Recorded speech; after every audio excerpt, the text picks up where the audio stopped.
On the 10th day of Christmas, namely 90s, gave to me 10 Queen's speeches, 9 Carlton's dancing, 8 20-somethings teening, 7 poos of swimming, 6 drinks of sherry, 5 punches to the face, 4 malicious rumors, 3 serenity nows, 2 grumpy old men, and a Xena warrior princess.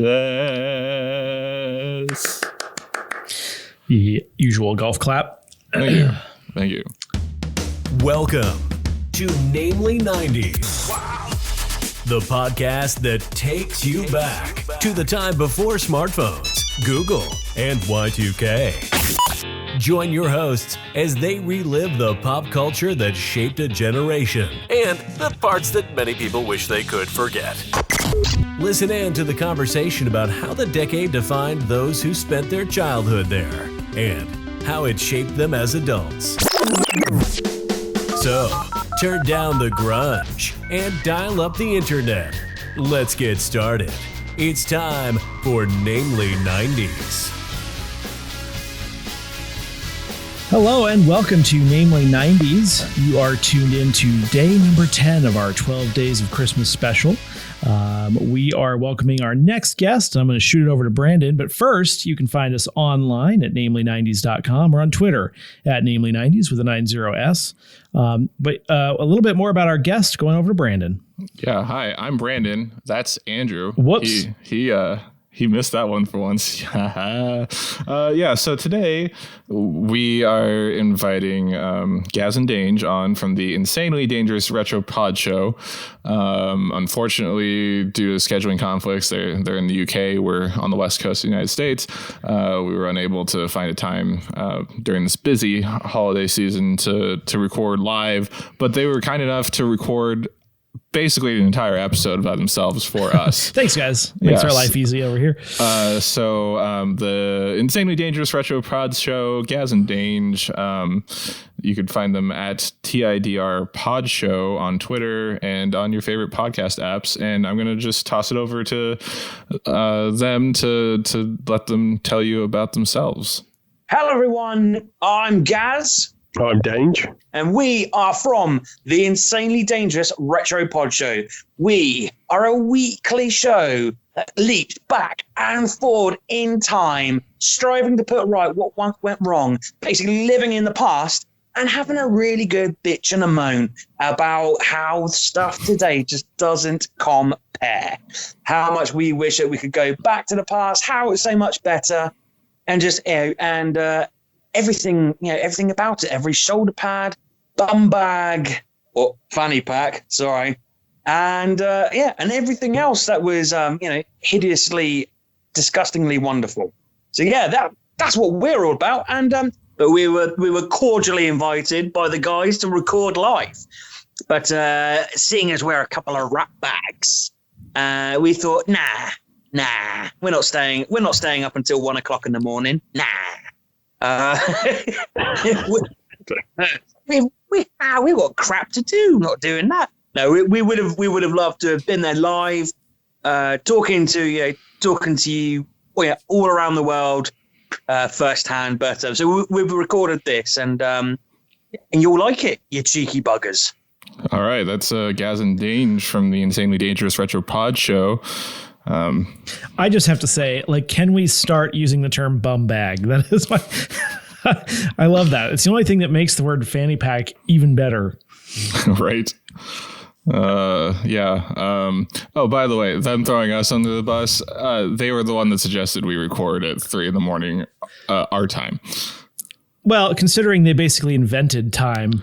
That's true. They are on GMT as far as I'm aware. So, unfortunately they weren't able to join us, but we asked them to share some holiday memories with us. And because I thought it would be interesting. I don't know how well we've stuck to the format so far in these 10 days, but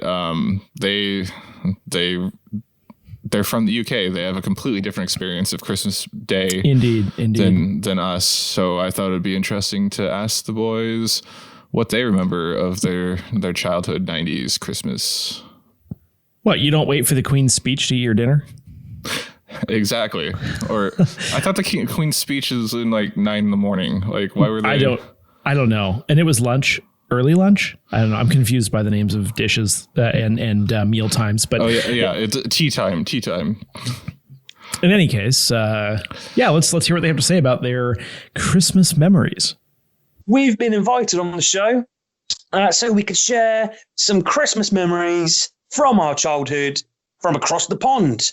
So that's what we're here to do. I know you've got something, haven't you, Dange? Yeah, well, I mean, I remember going all the way back to just having great memories of family time, getting the presents that I wanted, not always necessarily the ones I asked for, but I remember getting Commodore 64s and Manta Forces, but I think it was mostly the time about being able to spend time with family, going to, we would always end up going to your aunt and uncle's houses and friends' houses for like Boxing Day parties. You'd always end up watching like Star Wars on the TV because it was always on. It took about a year to come out of the cinemas onto TV, so we just sat there and watched all those great movies that came out. Back to the Future being one of them, usually on the National Lampoon's Christmas Vacation. And just great TV shows like Noel's House Party's Christmas Special and The Generation Game, You Bet. The two Ronnie's Christmas specials was always on as well. So they were great times, great memories of growing up back then. So I don't know about you, but what were some of your great memories from that time? Well, being a rotund little child that you could roll around like I was some sort of giant beach ball. You guys be like, "Mother, roll me over there to the bowl of sweets." So, in the vein, I'd be like, there's always snacks. There's always snacks on the table. Now, I don't know if this translates to over the other side. Quality streets are it's a variety. It used to come in giant tins. Now it's tiny little plastic tubs. Giant tins of toffees and chocolates and all sorts of different bits and pieces. And traditionally only really come out at Christmas. So that and they've got what's what the wrappers made out of? Dude, they're like brightly coloured. It's like it's plastic, isn't it? Yeah, I can't remember exactly what it was. They were pretty thick. And like a cellophane type thing. That's it, and you can kind of make they're like you could make really low budget 3D glasses out of them, couldn't you? Different color lenses. This is amazing. Yes, it's that. Like I said, going around your friends and family. You say Manta Force. What was the robots? What were the cheap ass robots called that we absolutely loved? Was it something stupid like Robot Force or something? Sounds about right. Yeah, Robot Force. Like you said about waiting for Star Wars to come on, but I rudely interrupted. There was always Bond on, or I don't know. I seem to remember Indiana Jones, and you had your Christmas specials as well. So you had like a police procedural program, not in the same way as like your CSIs or anything cool like that. No, it was more like a police soap opera, if you like. Not the Bill. Yeah, the Bill. And that always had obviously a couple of Christmas specials because it was throughout the season.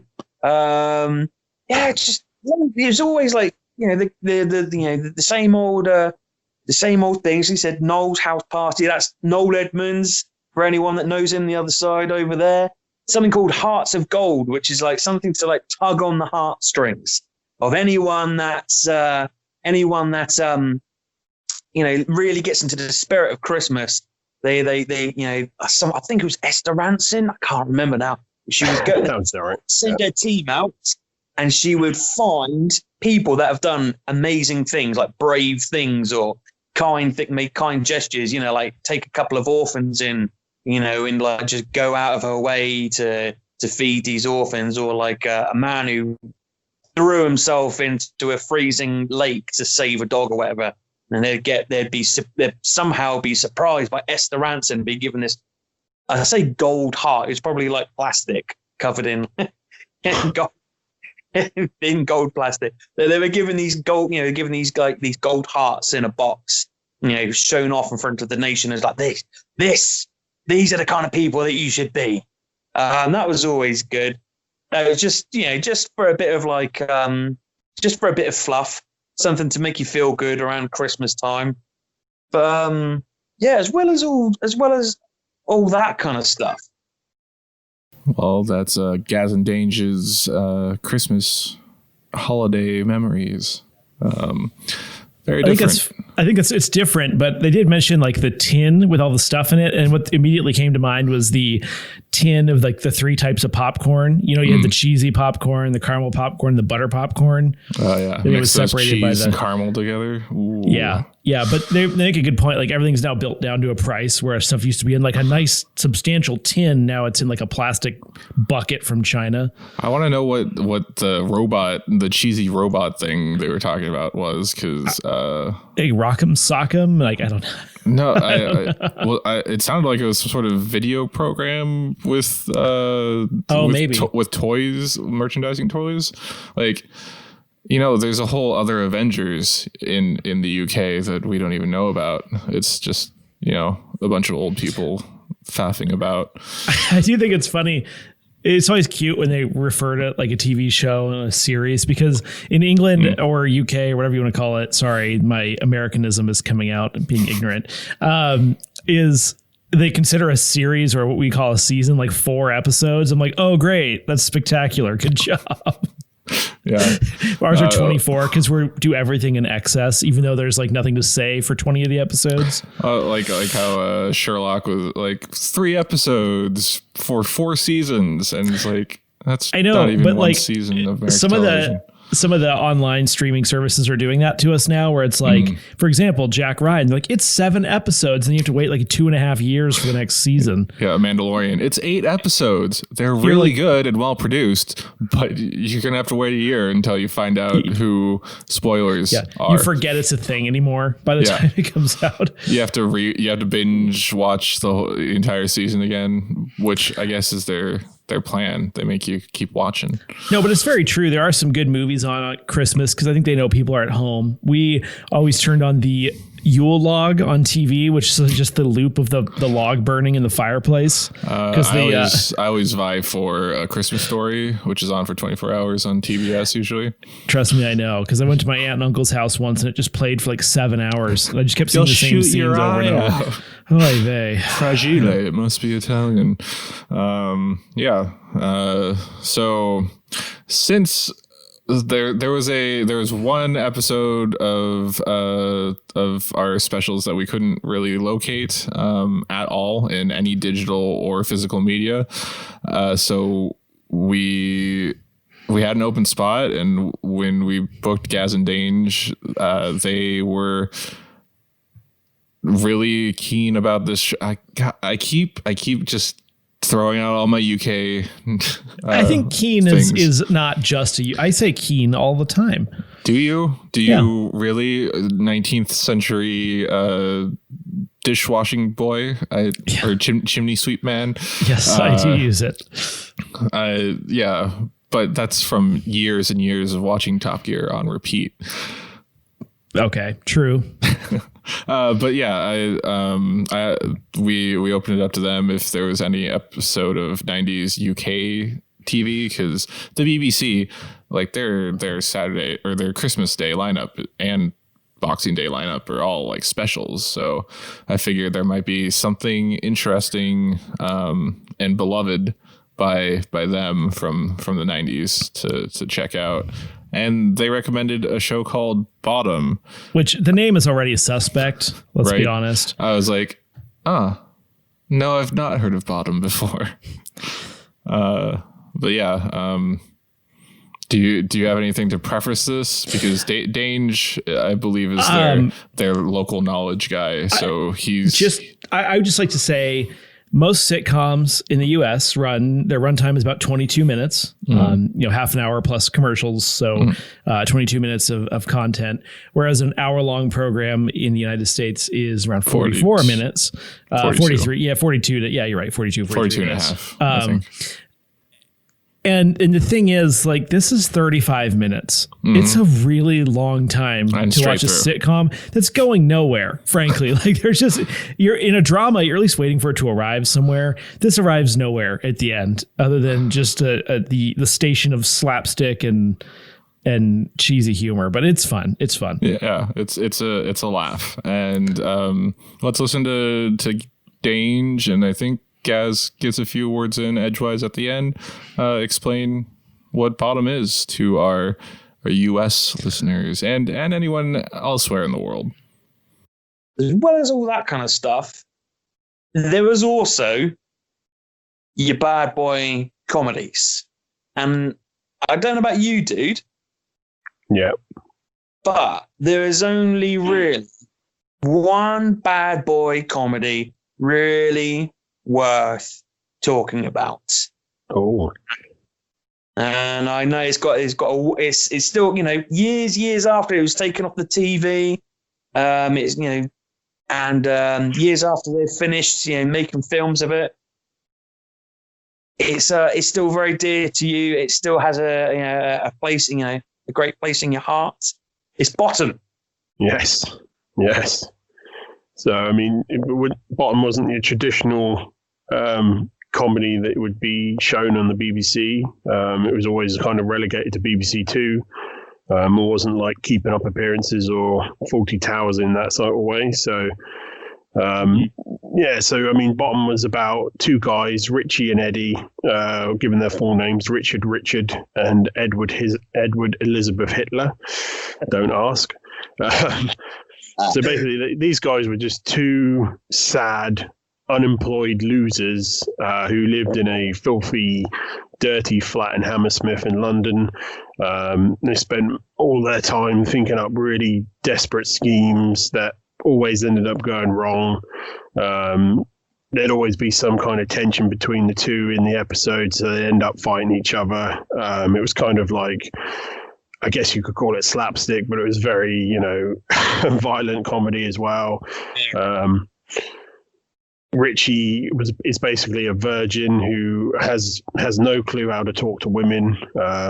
He's always trying to boost his self-esteem by acting like he's, grander than he actually is. Like the episode where he was pretending to be a lord or a duke or something like that. And Eddie he's more popular of the two. He actually has probably more liked by most people. Has two friends called Dave Hedgehog and Spud Gun. Again, don't ask. And basically, he loves drinking a lot and stealing cash from Richie. And they just have these adventures each episode that tend to lead to violence and merriment and funny humor. So yeah, that was basically Bottom summed up. I mean, when he says violence, it is comic violence. Yes, but it is still like if you're a little bit delicate, it probably will make your bum squeak a little bit. You're like, ooh, because you do things where it's like the usual, like Three Stooges kind of stuff. Frying pan, punch in the face, kicking the nuts, frying pan, hammer. Then they'd shove a couple of, ram a couple of pencils up up someone's nose, or like shove their head in the fridge door and then bang the fridge shut on their head over and over and over again. Yeah. You have to really enjoy that kind of comedy, to be honest. But it's a great I can't even say the word. Anarchic. That's it. There we go. Anarchic. Yes. Anarchy rules kind of comedy. It was just, it was a follow up from their 80s comedy, The Young Ones. So, and the lesser known Filthy Rich and Cat Flap. So, oh yeah, brilliant. I tell you what, I don't know about you, but all right, okay. Going off on a quick tangent, I love Monty Python, and I love all these things that manage to work their way to the other, to across the pond, and our American cousins, they love them. It's It's a nice little insight into the English mindset. I can't help thinking that actually Bottom, as much as the BBC don't want it to be, as much as a lot of people in England don't want it to be, can't help thinking that Bottom is a bit more, is a little bit more of a clearer view into the mindset of the average English man of what is funny than, say, something like Monty Python. Exactly. And that's Bottom and Gaz's views on Bottom versus Monty Python. Yeah, I mean, I can't hear you anymore, Andrew. Right. Sorry. Yeah, I mean, it was just like, he's right. It's very slapstick. It's a lot of like warmed over sex jokes, you know, just very, very trite comedy. But yet at the same time, like, I personally enjoy a little bit of slapstick humor. And I do feel like in American TV, we don't see as much of that as we used to back in like the old days. But you do see it in movies occasionally. Well, no, I mean, like, you know, the Three Stooges or whatever. Three Stooges, like, yeah. Like they didn't really televise a lot of these slapstick stuff that I can recall. But some of the movies, you know, like the Pink Panther is very slapstick. A lot of things with Will Ferrell, you know, and I find those really funny. So I got this show, you know, it made sense to me. It was funny. I actually laughed out loud at parts, which haven't done with TV in a while. Yeah, it was, and I felt like it was consistent on the funny for throughout the episode. Like some of the, you know, halfway through I was thinking, yeah, this is definitely your humor. A lot of puns. Yeah, I mean, a little bit if it was too much, you know, like which is a shtick that you do from time to time. I know, but the thing that was, the pace was, it took a really long time to get to the end. Yeah. It was 35 minutes. I thought it would never end, but yet it was funny. It was weird. Yeah. I think we're conditioned for like a 20-minute sitcom. So I think 2 of those acts could have been cut for our pacing, but I guess. Yeah, but to be fair, they can't write enough jokes for Tim Allen to fill 35 minutes. So, so maybe in the UK they can. Yeah, I also think it's interesting that, like, you know, of the UK comedy shows that I've seen that are styled like this, it's always 2 guys, and they're always like playing off of each other really well, and they have like a good rapport with each other, and it's just like, I assume they were a comedy duo before they got a television show, and it's always interesting. I don't know if it's a cultural thing, because there's nothing like that on our TV now. No.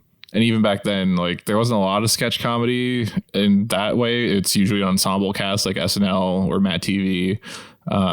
But maybe The Man Show. But as with Key and Peele, as with most things of that time period, not aging super well. Right. Just gonna throw that out there.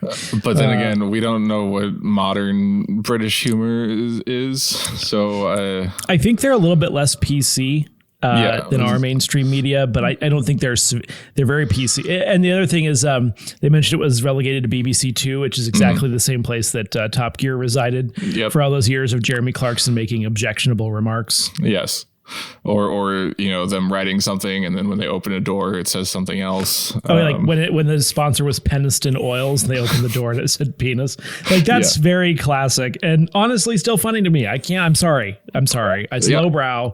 It's lowbrow, but it's the humor that we grew up on. It's a product of the 90s, and Top Gear was 2000s, but it's you know, it's where we originally learned comedy from. And it's serving us well. Did anyone did he step on a rake in this episode? Yes. So that's in the intro. All right. So now we're going to listen to them comment on the episode, and then we're just going to interject free form when we feel like it. So here's Gaz, I think, or no, here's Dange kind of just leading us in. They also had a Christmas special episode, and I think it was season 2, called Holly.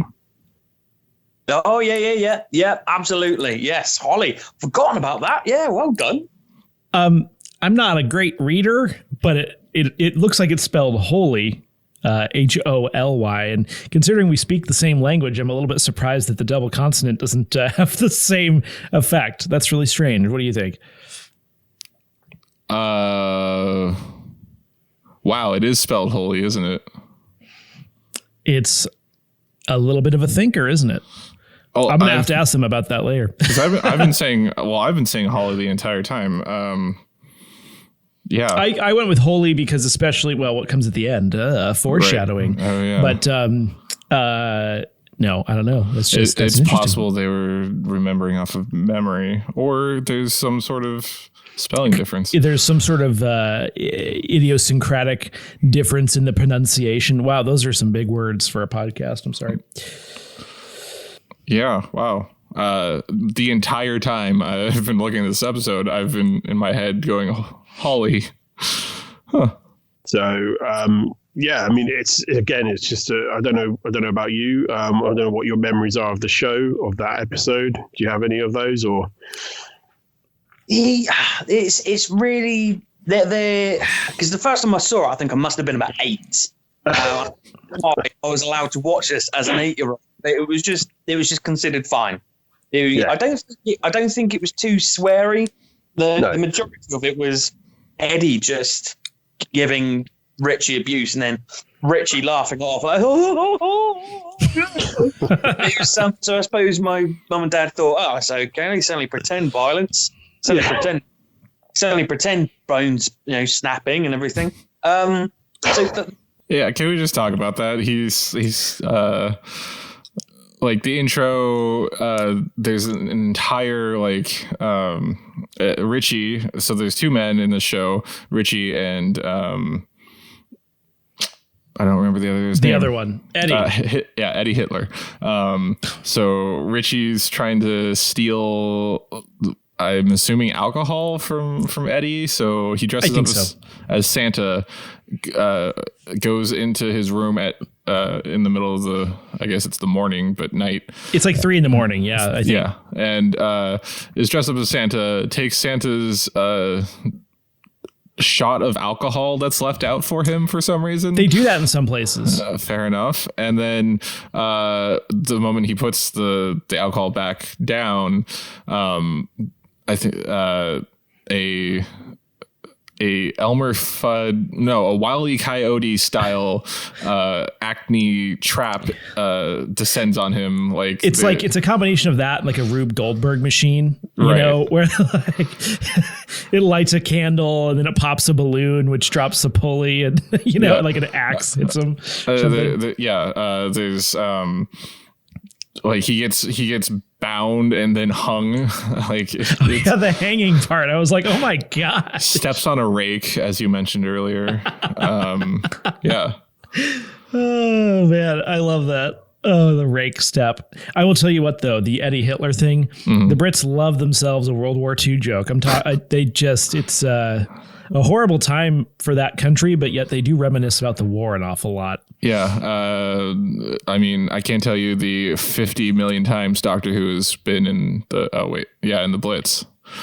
I was like, wait, is that World War I or II? It was II.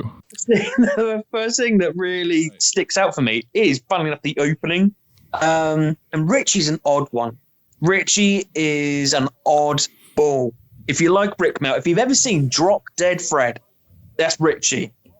So Rick Mail, absolutely just taken from us too soon. Absolute legend. That word gets thrown around a little bit too much, but he is. And he's an odd one, is Richie. And he creeps into Eddie's room and he's dressed as Santa.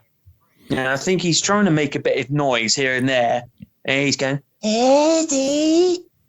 Oh, doing absolutely everything he can. But I think Eddie's had a skinful. He's had a skinful the night before, and he's not having any of it. He doesn't want to wake up. And it's just everything that Richie goes through, like he usually does, to get Eddie to join in and to be as much of a loser as Richie is. and it's how like Eddie puts up so many walls. He puts up with so much crap, but he just ends up just going with it in the end, because it's just easier to go with what Richie says rather than put up with his hissy fit.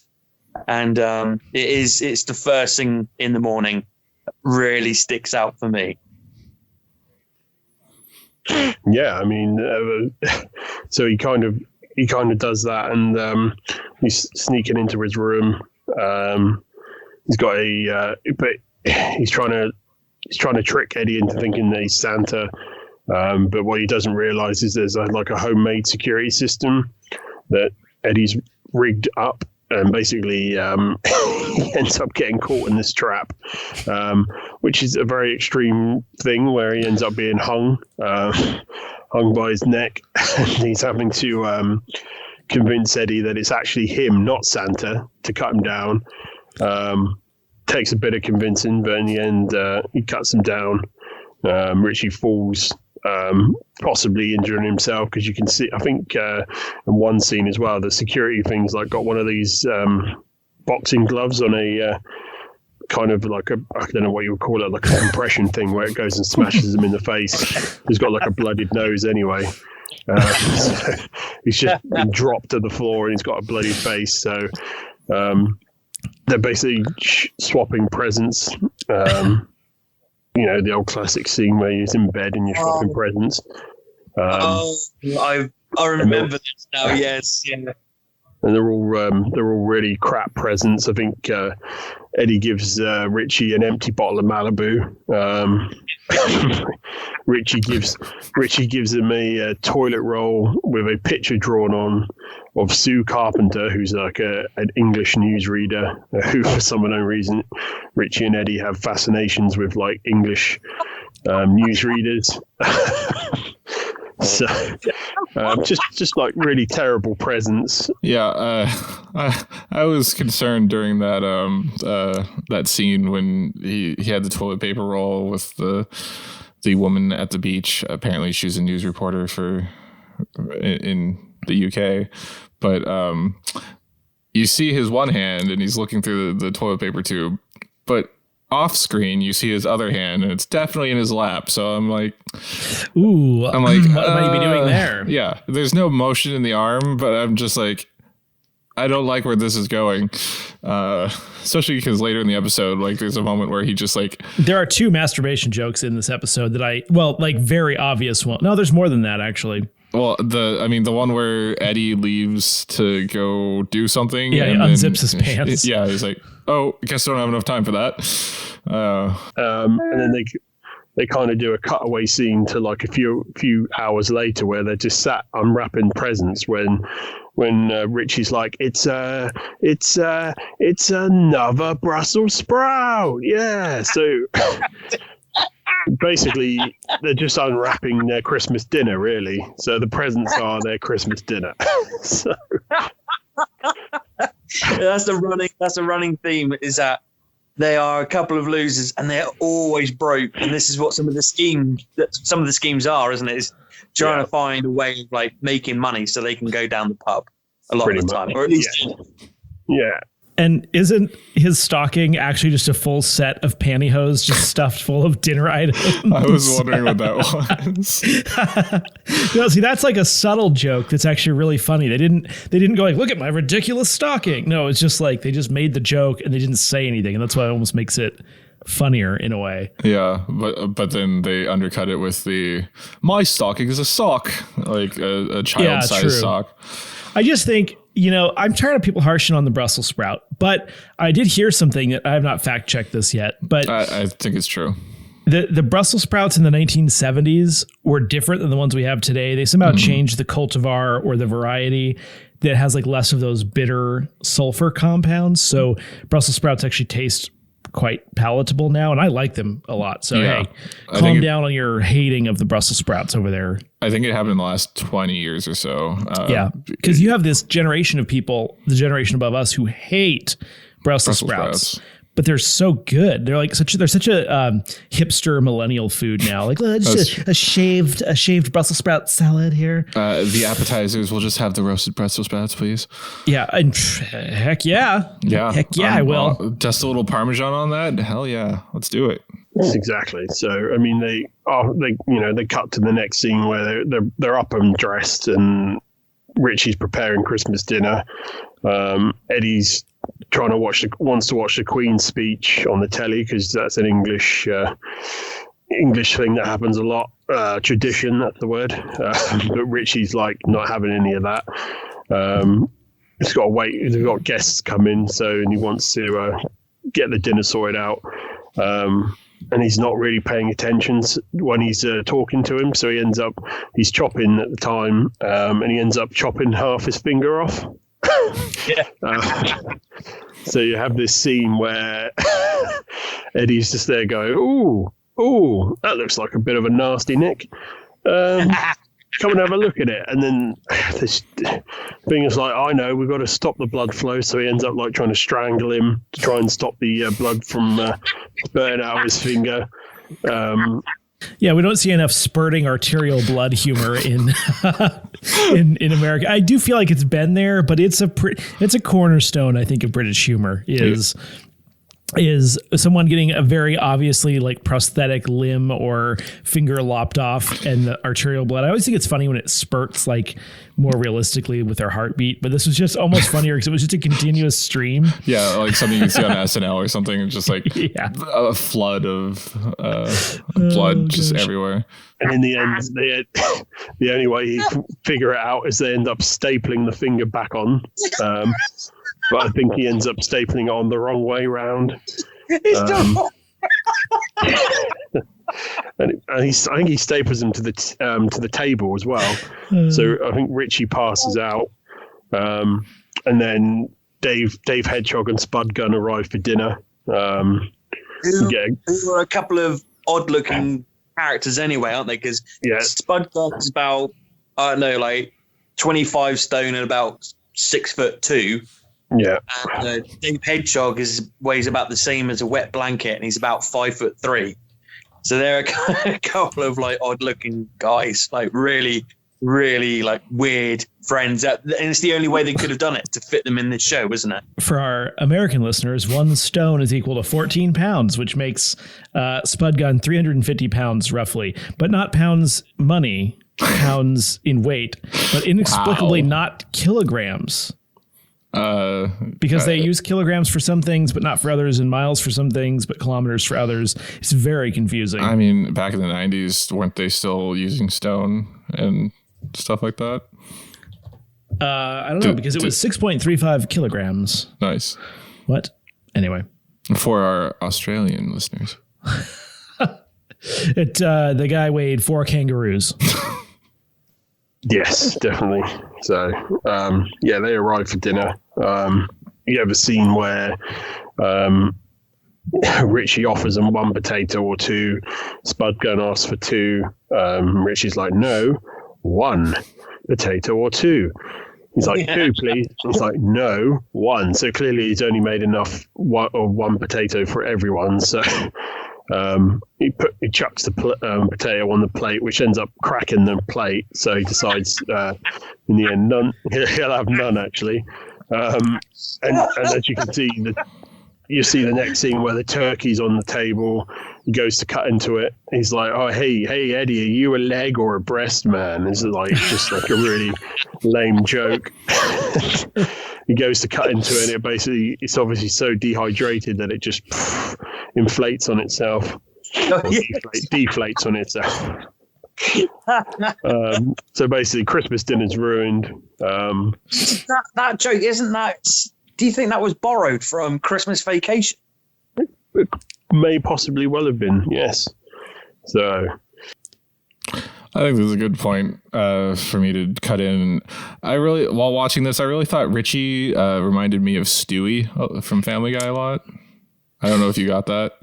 Yeah. Like, because he acts a little like that mix of stereotypical British / feminine male thing going on that Stewie does. The ambiguous thing. Yeah. And I mean, they're both virgins, obviously, and Stewie is a baby after all. That's true. But even the facial features looked almost like not.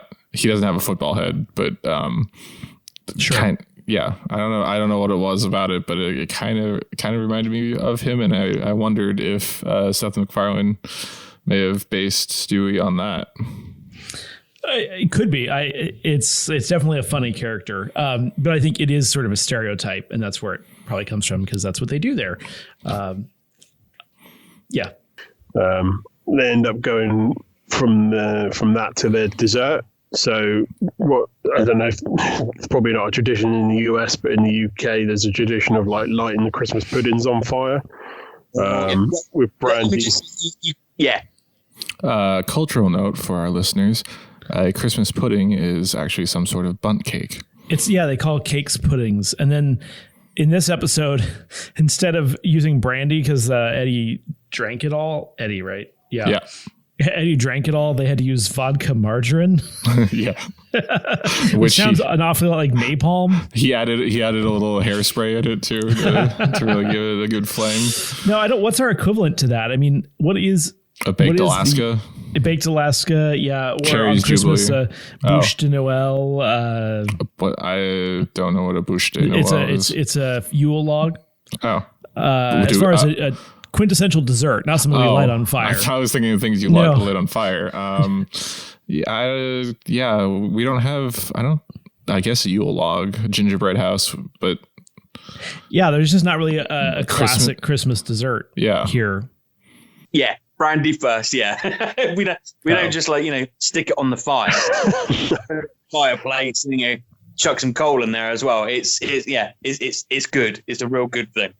Yeah. So I mean, Richie then asks, he goes to put the brandy on the Christmas pudding. There's none in there because pretty much Eddie's drunk the whole bottle. But he does say, "Don't worry about it. I've actually gone and got some vodka margarine, which doesn't sound very good at all." So Richie smears just loads and loads of vodka margarine on the Christmas pudding, lights it up, and it goes. It's quite a big flame. So Eddie ends up having to use the fire extinguisher on the Christmas pudding. So that's the end of that. So basically the whole Christmas meal was ruined.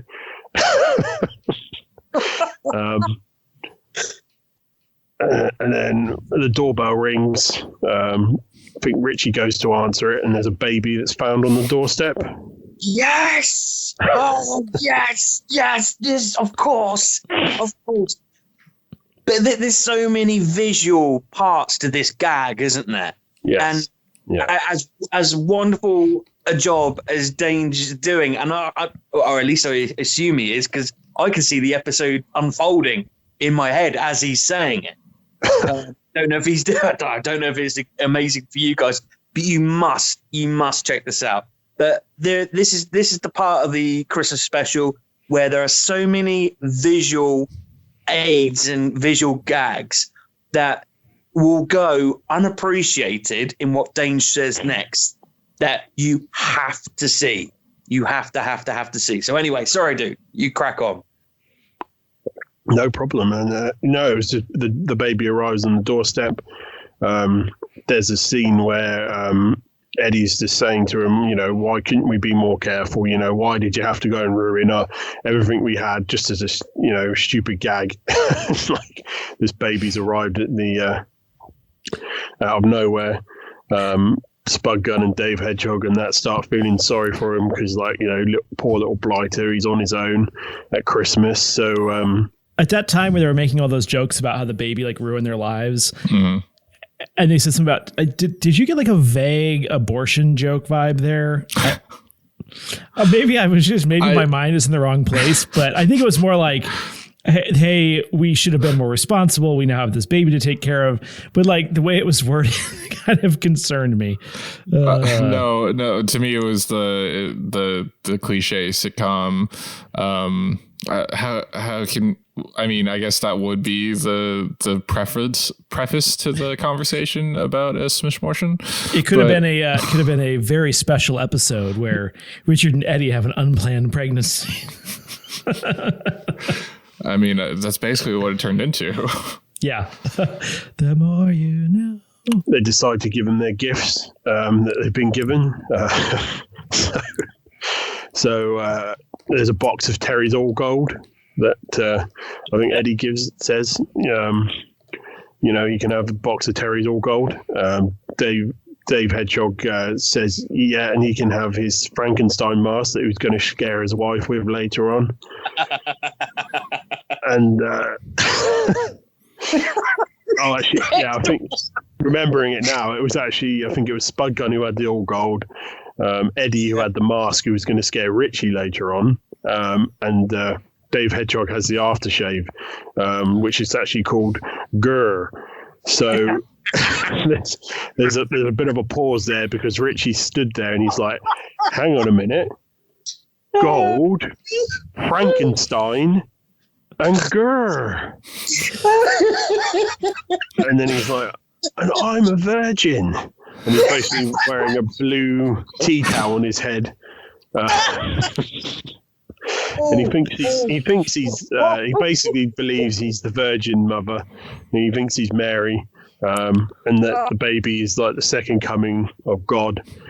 Which is just, you'd have to see the scene because they're all around the baby's crib with Richie with his tea towel on his head, and they're all kneeling with their Terry's All Gold and Frankenstein mask and aftershave named Grr. I did not see that coming. Like the whole time I knew there was a Christmas episode, but like it genuinely surprised me. I saw the crowns when they first put them on. I was like, that's weird. Why are they wearing hats? Well, that's a classic thing that comes out of a Christmas cracker. So I didn't know, but I did not see that coming. And then when he had it was pretty good. I will admit, I found that enjoyable. Yeah, I also enjoyed that because I saw them wearing the crowns. I'm like, oh yeah, normal British thing. And then I'm like, why is he wearing a blue towel? And it was just, the moment I heard Frankenstein, I'm like, oh geez. Better than the Xena one. Better than Xena? Yeah. Yeah. I don't even know why he's got a tea towel on his head, but it's one of those aids that you have to see. Oh man! Got his misshapen finger sticking out in a weird, funky way. So then the doorbell goes again, and it's actually the landlord, their landlord, Mr. Harrison, who informs them that he dropped the baby off there because he was looking after it, and he had to go to the hospital or something like that, and he ends up coming in and saying that his daughter left it after that. He's like, oh, imagine that, I'm having to look after the baby, bloody cow, and there's Goldfinger on the telly. He's so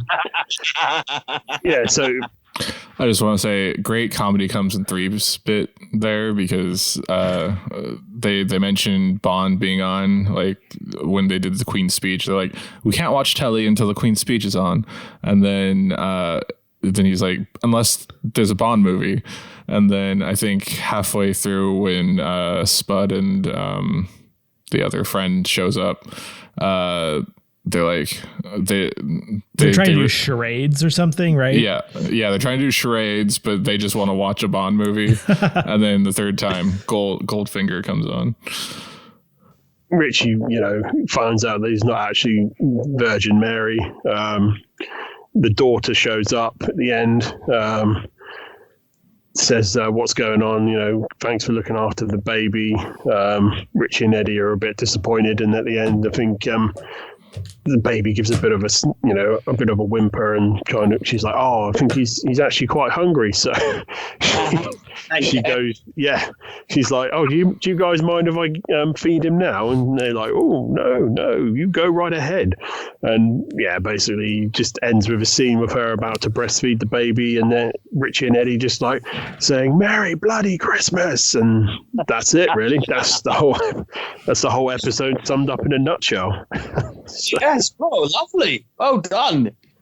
So yeah, speaking of not aging well, the whole sexualizing breastfeeding ending. Right. Oh man, it's not going to be a lot of. It's not going to be looked upon favorably.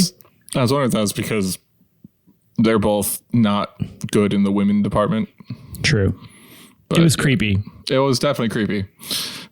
But a very, very obvious gag from the moment she entered. I would say that we've probably waffled on for probably way too much time about this. I don't know about what you feel. But no, I love it. They probably have they probably have a time limit as opposed to what we have it. So 3-hour shows. Yeah, exactly. So I feel we've achieved what they wanted us to achieve. So without going off into too many tangents. So what I will say is that we didn't get a chance to do this live, and it will probably have been a lot shorter if we had. So we do want to thank them for if we do actually make the cut and get on their show and stop waffling. Thank you very much, guys. Yeah, so we were, Danger's right. We really ought to go. I'll grab my coat. Yeah, thank you so much for coming on. That was a great introduction to some British holiday humor. Do you have anything else you want to say about? No, other than a huge thank you for joining us. We really appreciate it. All of these guests have been just tremendous, and we appreciate each and every one of them. So best of luck podcasting out there. We hope to see you succeed just as we hope to succeed as well. Yeah, they are self-described as our European counterparts. So that's it for this holiday edition of Namely 90s. Thank you to Gaz and Dange from the Insanely Dangerous Retro Pod Show for coming on.